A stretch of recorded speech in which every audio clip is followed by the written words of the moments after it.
కృష్ణయ్యని మందలించిన యశోదమ్మతో ఆ వెన్న దొంగ నువ్వు తొక్కయ్యా ఆగుని పోలీస్ పక్కన కూడా చూస్తున్నారు.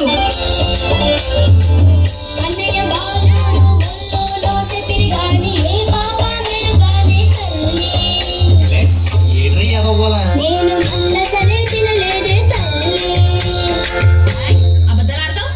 మొన్న తినడానికి నీకే కర్మ పట్టిందిరా? నీకు వెన్నెలు లేవా, జున్నులు లేవా, అరిసెలు లేవా, పోనీ అడుగులు లేవా? నీకు నీకు నీకు పంచదార పూరి